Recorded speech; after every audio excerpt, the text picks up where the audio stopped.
Olá! Hoje a gente vai mergulhar numa mensagem espiritual fascinante chamada Notícias do Além-Túmulo. Ela foi psicografada pelo Chico Xavier e é atribuída ao espírito Abel Gomes. E olha, ela traz uma perspectiva realmente única sobre o que acontece depois que a gente parte daqui.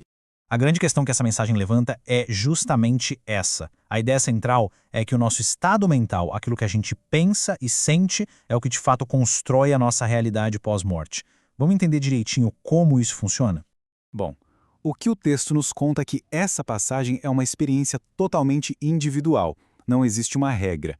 E, curiosamente, ele diz que os rituais fúnebres, muitas vezes, em vez de trazer paz, acabam gerando mais angústia e até terror na alma que está partindo, o que pode dificultar a libertação dela. Então, o ponto crucial é este: o que a gente está sentindo e pensando no momento da morte é o que vai definir a nossa experiência logo em seguida. A jornada basicamente continua.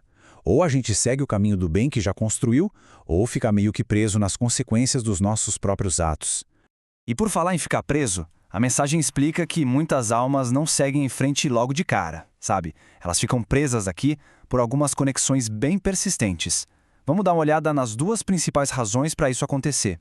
E aqui tem uma distinção bem importante. Alguns espíritos, sim, ficam apegados ao corpo físico, mas segundo a mensagem, um número muito, mas muito maior fica mesmo preso pelos hábitos mentais e emocionais ligados ao antigo lar. Eles ficam ali, absorvendo as energias daquele ambiente.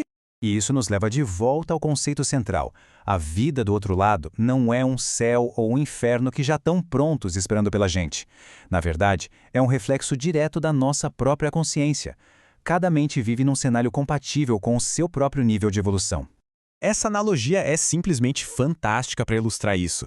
É como se a alma ficasse presa nos seus próprios fantasmas mentais, no porão da sua consciência.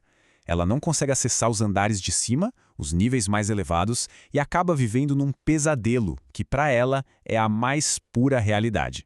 E essa ideia de que a mente cria a realidade fica ainda mais nítida quando o texto fala sobre o remorso. A matéria mental obedece de forma direta aos impulsos da consciência. E os exemplos disso são muito, muito fortes. Olha só que caso impressionante. A energia da culpa pode, literalmente, recriar o sofrimento que a pessoa causou em outra. Nesse caso, o remorso dessa mulher a fez viver por mais de 10 anos o mesmo tormento da sua vítima. É como se a mente dela tivesse construído a sua própria prisão. Agora, vamos falar de um outro ponto em que a mensagem bate muito na tecla: o núcleo familiar. É ali, segundo o texto, que as nossas dívidas espirituais mais importantes são criadas e, claro, é onde elas precisam ser resolvidas. Pois é, um número enorme de espíritos permanece por anos ao lado da família. E a razão para isso é que o lar é o grande palco das nossas obrigações não cumpridas. Muitas vezes, a gente reencontra antigos adversários justamente disfarçados de parentes próximos. A reflexão que a mensagem traz é que perdoar quem está longe, um estranho, é relativamente fácil. O desafio de verdade é praticar a ciência do amor espiritual ali, no dia a dia, com as pessoas mais próximas da gente. É em casa que o teste é para valer. Então fica a pergunta: e o que acontece com quem cometeu erros graves? A mensagem também descreve um caminho bem claro para a recuperação. E a boa notícia é que não existe queda absoluta. Sempre existe a chance de se reajustar. Ou seja, é um processo ativo de consertar as coisas. O espírito se cura quando começa a trabalhar para evitar que outros cometam os mesmos erros, ou ajudando quem já sofre por causa deles. Ficar parado sem fazer nada para retificar o erro muitas vezes é pior do que a própria ofensa. E os exemplos que o texto dá são muito concretos. Pense nisso. Um assassino que, depois de décadas de trabalho e caridade, ganha a chance de reencarnar como um pai amoroso para sua antiga vítima. Ele transforma uma dívida de dor numa oportunidade de amor e sacrifício. É incrível. E com tudo isso, a gente vai chegando na grande lição dessa mensagem, que apesar de falar do além, tem seu ponto mais poderoso focado na nossa vida, aqui e agora.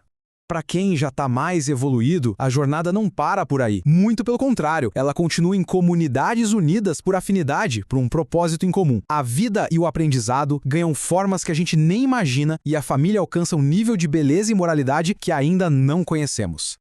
Mas o ponto crucial, a chave de tudo, é esta. A realidade do além é simplesmente a colheita direta do que a gente planta hoje. As posições que ocupamos no mundo são testes ou recompensas que nós mesmos criamos. O poder de construir a nossa paz futura está inteiramente nas nossas mãos neste exato momento.